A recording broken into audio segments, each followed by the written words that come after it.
So TC Electronics have just made my entire tone print collection absolutely obsolete, except for one pedal. In today's video, we're looking at the Plethora X1. We're going to go through some of the features which I think make it stand out above the crowd, as well as go through some of the controversies that are surrounding this pedal. If you have been considering the Plethora X1, this is a video that you will not want to miss out on.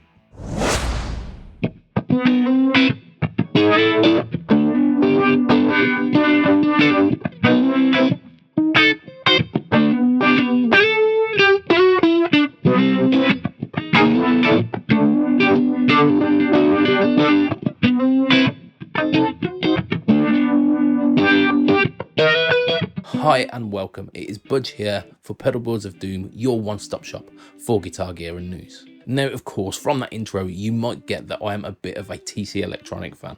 All of those tone print pedals that you saw in the intro are pedals that I bought before we started working with TC here at Pedalboards of Doom. So I think it is safe to say that I'm fully on board with TC's stuff. I also happen to be a really big fan of their drive pedals, with the Mojo being one of my all-time favourite drive pedals. So I was all on board to buy this before TC got in contact with us, but full disclosure, they did, and they sent it through to us to demo.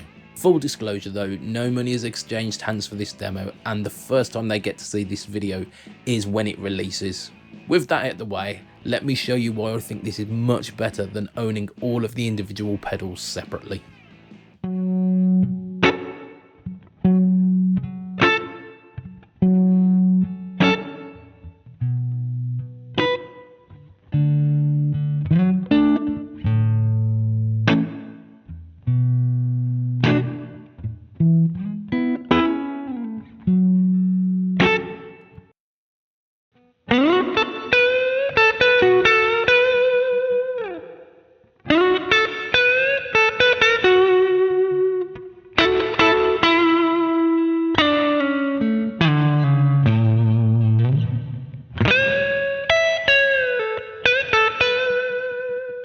AB mode is a game changer. I think that might be the one feature that takes it from being a neat little utility pedal to being the core of your pedal board.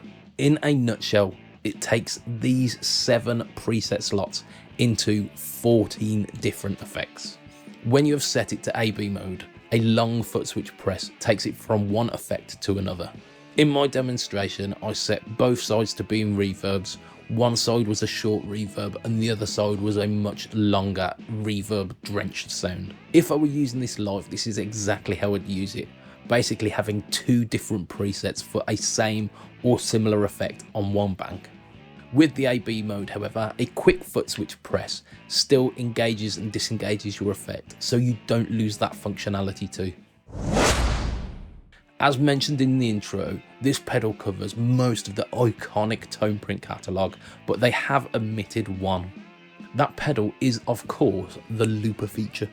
Now the looper in the X3 and the X5 is actually the wiretap and not the ditto, but essentially it is a looper, so it covers exactly the same ground. So essentially there is no loop function in the X1, but this is a feature that I would not be missing myself personally. If you are in dire need of a looper though, the X1 is not for you, and you might want to upgrade to the X3 or even the X5.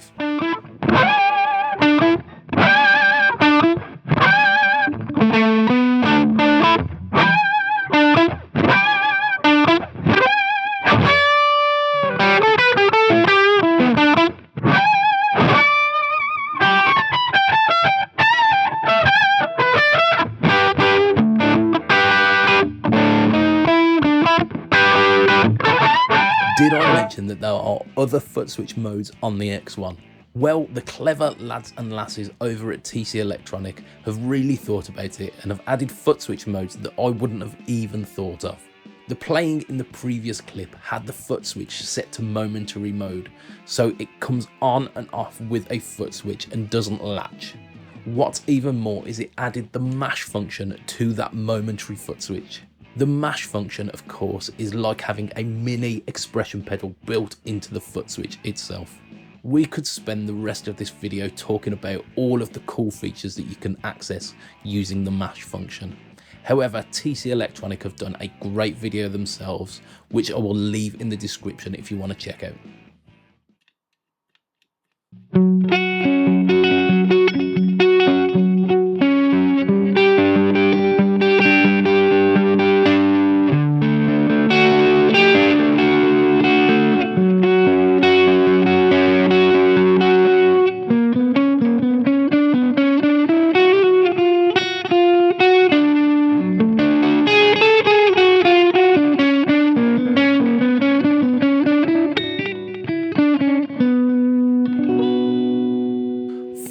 Flashback, the vintage echo and the pipeline tremolo, you've got access to a tap tempo function with a long foot switch press as well.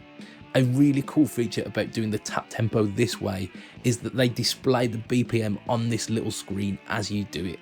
The next thing I'm going to mention is the absolute GOAT feature of this pedal. Seriously, I cannot overstate how gosh dang delicious this feature is, and how TC are making guitar pedals by players for players. Each of these Footswitch modes are not universal across all of the presets, they are preset specific. So what that means in reality is that on this pedal I've set it to preset 1 has got AB reverb with short and long reverb sounds. Number 2 is my tap tempo delay. We go all the way up here and I've got a univibe with a ramp function, and then I've got mash functions, and I've got momentary whammy pitch shifting, all on the presets themselves. So the limit of the functionality of this pedal is your imagination, and I'm only really scratching the surface here in this video. Now, at the start, I did suggest there was some negative controversy surrounding this pedal on release. There was quite a backlash on the Pedalboards of Doom group for them not including MIDI on this pedal. For me at least, they have crammed so much functionality into this pedal that I don't think I'd ever have to resort to using MIDI. In reality, I could get almost everything that I need to get out of this pedal without even having to resort to hooking it up to the Tone Print app. When you do hook it up to the Tone Print editor, however, I think I could get everything that I needed out of this pedal. It would become the ultimate utility on my board. I know that for some though, having the ability to store mass amounts of MIDI presets is an essential, and to those people I have one response. The X3 exists. It is around £250 and it is a lot smaller than you would expect. Realistically though, the X1 is only £120, and that comes in a darn sight cheaper than the original Tone Print pedals were as individual pedals when they were new. You get so much bang for your buck with the X1. I think it is Plethora, and I don't think they have shortchanged us at all with this one.